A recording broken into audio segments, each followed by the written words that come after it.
இருக்கக்கூடிய சந்தையை அமெரிக்கா கைப்பற்ற வேண்டும் என்று நினைத்தால், அதற்கு இந்திய ஆட்சியாளர்கள் ஒத்துழைக்காவிட்டால் ஈரான் மீது நடத்தப்பட்ட தாக்குதலை அமெரிக்கா இந்தியா மீது எதிர்காலத்தில் நடத்தும் என்பதுதான் நிதர்சனமான உண்மை. இதை நீங்கள் குறித்து வைத்துக் கொள்ளுங்கள்.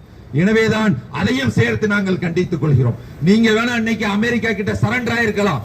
எங்க பொருளுக்கு வரி வேண்டாம் எஜமா, உங்க பொருளுக்கு மட்டும் நீங்க நாங்க ஃப்ரீயா விட்டுக்கிறோம் அப்படின்னு சொல்லி நீங்க வேணா இன்னைக்கு ஒரு அடிமை சாசனத்தை, ஒரு அடிமை வியாபார ஒப்பந்தத்தை, 140 கோடி இருக்கக்கூடிய இந்தியர்களுடைய சந்தையை அமெரிக்காவிற்கு இலவசமாக தாரை வார்த்து இந்தியாவினுடைய உற்பத்தியை, இந்திய விவசாயிகளுடைய உற்பத்தியை, இந்திய பொருளாதாரத்தின் முன்னேற்றத்தை இந்திய பிரதமர் தடை செய்திருக்கிறார் அல்லது தடுத்து நிறுத்தி இருக்கிறார்.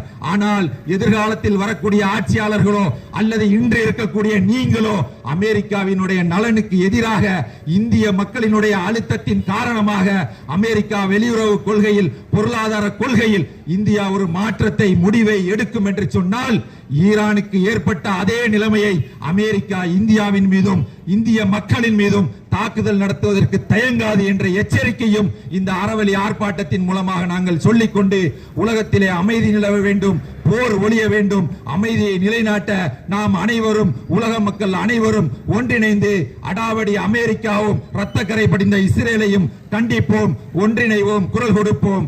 ஜெய்ஹிந்த்.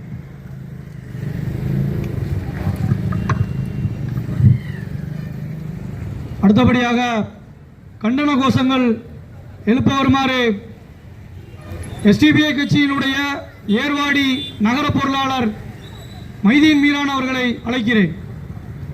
வன்மையாக கண்டிக்கின்றோம். அத்துமீறாதே, அத்துமீறாதே. அண்டை நாட்டின் எல்லைக்குள் அத்துமீறி பாயாதே. சர்வதேச விதிகளை காலடியில் மிதிக்காதே. கொத்து கொத்தாய் குண்டுகள் வீசி பிஞ்சு குழந்தைகளை கொல்லும் அமெரிக்க இஸ்ரேலின் போர் வெறியை வன்மையாக கண்டிக்கின்றோம். தடுத்து நிறுத்து, தடுத்து நிறுத்து. ஐநாவே தடுத்து நிறுத்து. அப்பாவிகள் மீதான போரை தடுத்து நிறுத்து, தடுத்து நிறுத்து. அமைதி முளையெங்கும் நிறையட்டும். கொல்லாதே, கொல்லாதே. அப்பாவி மக்களின் உயிர் பறிக்கும் ஆயுதங்களால் கொல்லாதே. சிதறடிக்காதே, சிதறடிக்காதே. வானிலிருந்து நெருப்பு மழை பொழிந்து மக்களின் வாழ்விடங்களை சிதறடிக்காதே. வெட்கக்கேடு, வெட்கக்கேடு.